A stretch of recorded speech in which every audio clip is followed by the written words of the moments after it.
What up, ticking gray bomb watch family. Uncle Mex here. Want to do something a little different today, so flying solo so I can bring you the unboxing of this Damasko DC-80 Central Chrono that I recently bought from Noman Watches in Singapore. So without further ado, let's start this unboxing. So branded box. Damasko Uhrenmanufaktur, so Damasko watchmakers. So Noman inspects every watch that they sell you. So you could tell inside they put this little insert thanking us for the sale, and it has the additional benefit of giving you like a watch sizing guide for your straps. So you could see it has basically 16 to 26 millimeter cutouts for your lug width. So you can measure your watch lug width and determine which strap is going to work for you. So that's a nice little touch from Noman. Thank you. Your watch passport, obviously. It says your operator's manual. Showing you different elements of the operation of the watch. Obviously important, designed, engineered, made in Germany. So Damasko, needless to say, is a German watch brand. Based in Frankfurt, very close to where Sinn is based. And I think we'll talk a little bit about a kind of high-level comparison. So this watch box, very nice. Nicer than I expected, certainly. Shiny. I don't know if it's wood or fall wood. And there she is. So there's this Damasko DC-80 Central Chronograph. So let's start with getting this ready for the wrist and getting this PVC coating off. There we go.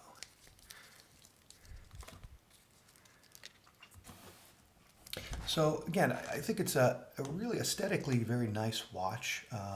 Some folks may not like that lime green, basically chrono hand and lume pip, but I like it. I think it's good from a legibility standpoint and gives a little kind of pop to the watch. Also nice looking at the strap and seeing that little lime green threading, which helps to bring out that color. So subtle, I would say, not loud. This is not an Alan Silverstein watch from a color scheme standpoint, but I say nice enough from a legibility standpoint to make it pop a little bit. So basic watch specs: 42 millimeter wide. Lug width is 22, so a little broad, and it helps it sit nice on the wrist. We'll put it on the wrist shortly here. Height, and Mace is very in tune with height of watches. So this is 13.7 millimeters. So again, not high at all for the watch that we're talking about. And chrono movements tend to be a little bulkier. So it's interesting how this in-house movement works with that. We'll talk a little about that later. Weight on the watch without the strap is 106 grams. So not light by any means, but definitely not heavy. It's good. It's really kind of a good balance of all those properties. So the movement is an in-house caliber C51 based off the Valjoux 7750. And again, that is a central chrono feature. And so you can see a little bit to engage, and so you see the seconds hand, or the hand that's tracking the seconds, is moving, and that airplane hand is going to be the one that indicates the minutes. So it's a 60-minute chrono. Again, just press to stop, and then another firm press, and you go back to 12 o'clock.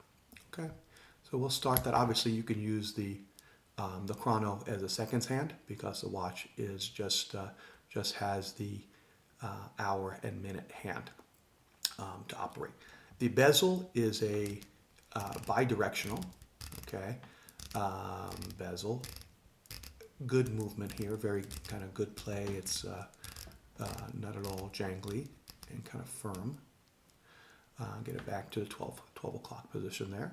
And it's a 12-hour marking. So this was one of the things I liked about this watch, is that you can use this as a tracking tool for a second time zone. So I think that's a unique element of this watch.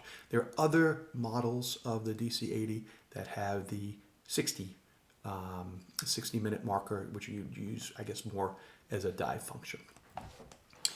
So the movement sits within an anti-magnetic cage, right? Really kind of robust functionality here.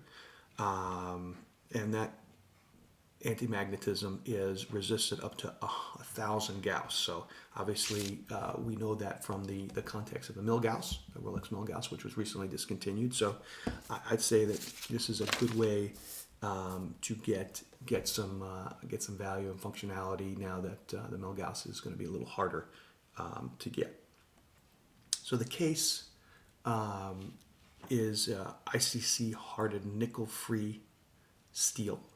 Damasko promotes this as 4 times the hardness of your standard 316L steel that you see in most watch cases. The crystal, obviously sapphire crystal with an anti-reflective coating, and you can kind of see that from here. It's good legibility. Let's see if we can get it on the wrist here. So again, nice strap and a nice little functionality here. Gives you a little bit extra leather to kind of protect the clasp. So again, it sits very nicely on the wrist. Not heavy at all.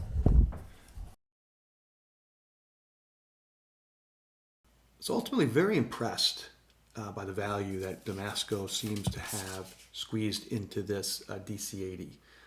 It would appear that this is in the running for the ultimate tool watch between the chrono functionality, the second time zone, the anti-magnetic case, the hardened steel. You could do just about anything in this watch, right? Obviously a size 2, legible in almost any environment. Been very impressed. So looking to report back to you guys after, let's say, a couple of weeks on the wrist, how this guy has performed. But you know, in terms of that ultimate tool designation, it did prompt me to compare it to my Sinn EZM 13, which is made just down the road in Frankfurt. And so we could look at this guy.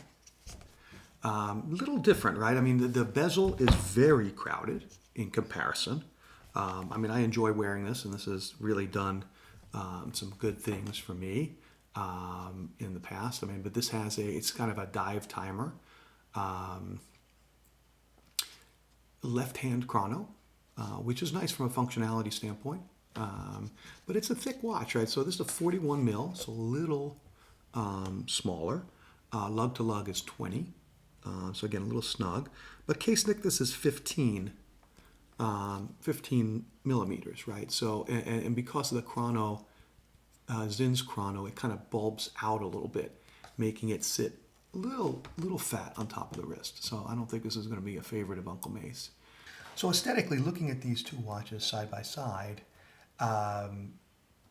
you know, they offer some different stylings, but in the end, I have a feeling that the Damasko may take some significant wrist time from the Sinn in environments where I need a more rugged tool performance. So all in all, I think this is a good first impression, and I look forward to reporting you guys back again. Bye-bye.